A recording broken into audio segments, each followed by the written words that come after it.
Hello everyone. දැන් අපේ WhatsApp group එකේ keshatransplant family ඒකේ අද වෙනද වගේ හොඳ ප්‍රශ්නයක් අහලා තිබ්බා. ඒ ප්‍රශ්නේ තමයි දැන් අපි අවුත කෙස් යන එකට සප්ලිමන්ට් එකක් අත්‍රේකයක් ඉන්ට්‍රොඩියුස් කරලා තියෙනවා බැලන්ස් කියලා. ඒ බැලන්ස් එක පිටරට ගන්න තියෙන එකක්. හැබැයි දැන් ලංකාවේ අපි ළඟ ස්ටොක් එකක් තියෙනවා.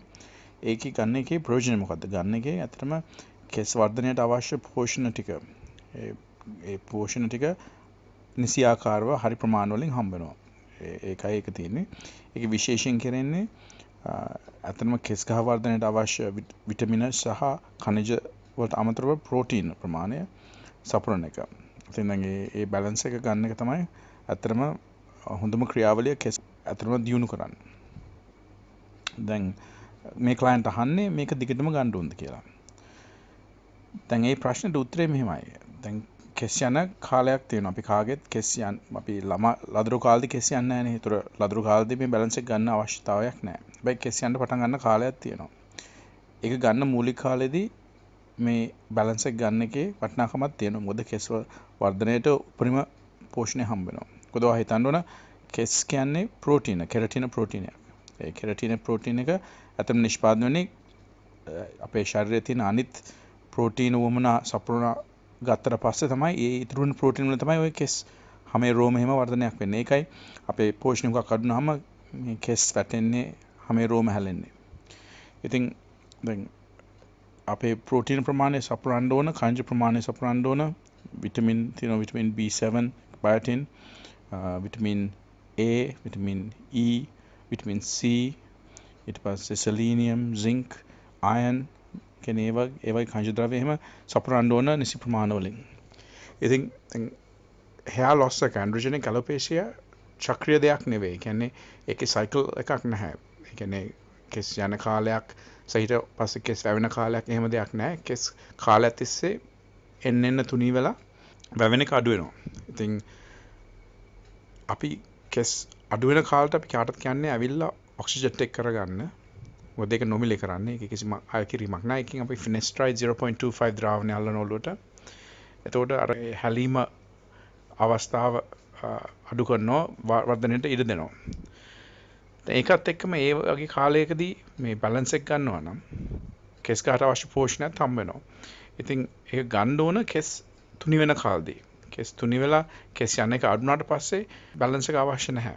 ඉතින් ප්‍රශ්නෙට උත්තරේ ඇත්තටම කෙස් යනවා නම් ඇවිල්ලා අපෙන් උපදෙස් ගන්න. මොකද ඒ කාලේ තමයි අපෙන් ලොකුම සහයක් වෙන්නේ. ඉතින් අපි ආය කරන්නේත් නෑ. අපේ channelling ගාස්තුවක් නෑ. ඕන කෙනෙකුට ඇවිල්ලා හම්බෙන්න පුළුවන්. අපි දින 6ෙම ඉන්නවා. ඉතින් කෙස් සම්බන්ධව තව ප්‍රශ්න තියෙනවා නම් අමතන්න 076 99 65 660 ඔබ 074 360 0671. අපි මෑතකදී ඉඳලා CSR program එකක්, corporate social responsibility program එකක් හඳුන්වලා දීලා තිනවා. ඒකේ අපි කරන්නේ දියවැඩියාව රෝග ලක්ෂණ මතුවෙන්න ඉස්සෙල්ලා pre diabetes කියන අවධියේදී insulin resistance අනේ ඒ ස්ටේජ් එකේදී අපි ලංකාවේ ස්ක්‍රීනින් ප්‍රෝග්‍රෑම් එකක් ඉන්ට්‍රොඩියුස් කරන්න තීරණය කළා තියෙනවා. ඒක කරන්නේ අපේ CSR ප්‍රෝග්‍රෑම් එක හැටියට. දැන් ඔයගොල්ලෝ දන්නවා කේශ ට්‍රාන්ස්ප්ලාන්ට් ආයතන තමයි ලංකාවේ කෙසිටවන අංක 1 ආයතනය. අපි කරන්නේ තුර්කියේ සෆායර් කියලා ක්‍රමයක්. ඒකෙන් ඉතා ඝනකමට අලංකාරව කෙස් කලම් වයත් ගන්න පුළුවන්. ඒක පිරිමි ගැහණු එහෙම ભેදයක් නැහැ. ඕන කෙනෙකුට ඇවිල්ලා කෙස් අඩුවක් තියෙනවා නම් ආයෙත් කෙස් කලම්බ තිබුණු විදියට අලංකාරව ගන්න පුළුවන්. ඒක ස්ථිර වැවෙන කෙස් කලම්බක් වෙනවා. ඉතින් අපි කරන්නේ සෆායර් තාක්ෂණය. දැන් අපේ CSR ප්‍රෝග්‍රෑම් අපි කරන්නේ ස්ක්‍රීනින් ප්‍රෝග්‍රෑම් එකක්. ඒ කියන්නේ ලංකාව ඇතුළත දියවැඩියා රෝග ලක්ෂණ මතුවෙන්න ඉස්සලා අපි අතරම නොමිලේ කාටත් මෙඩිකල් එක්සෑම් එකක් තියලා ටෙස්ටිං අවශ්‍ය ටෙස්ට් එක කළා ඒගොල්ලන්ට ඒ දියවැඩියාව එන එක නවත්තන්න වළක්වන්න අපි ක්‍රියාමාර්ග ගන්නවා. ඉතින් ඕන කෙනෙකුට ඇවිල්ලා දැන් මේ අපේ මේ සේවාව ලබා ගන්න පුළුවන්. ඔගොල්ලෝ තින්නේ දිනයක් වෙන් කරගෙන එන්න. අපේ මෙඩිකල් ටීම් එකේ ඉන්නවා ඔගොල්ලන්ට සහාය වෙන්න. අතරම දැන් අපි ඇයි මේ දියවැඩියාව ගැන මෙතන CSR ප්‍රෝග්‍රෑම් එක කරන්න හේතුව දියවැඩියාව විශේෂයෙන් මේ type 2 diabetes අතරම ඉතා භයානක ලෙඩක්.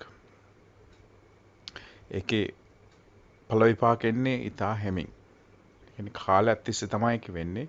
ඒක වෙන්නේ සීනි ප්‍රමාණය. ඒක කවුරුත් දන්නවා සීනි ප්‍රමාණය වැඩි වීමක් තමයි කියලා. හැබැයි විශේෂයෙන් මෙතන සීනි ප්‍රමාණය වැඩි වුණාම හෘද වාහිනී රෝග, ස්නායු රෝග, අක්මාවේ අක්‍රමණ්‍ය වීම, ඉතින් ඒ කියන්නේ ලොකු ලෙඩ ගොඩක් එන්න පුළුවන්.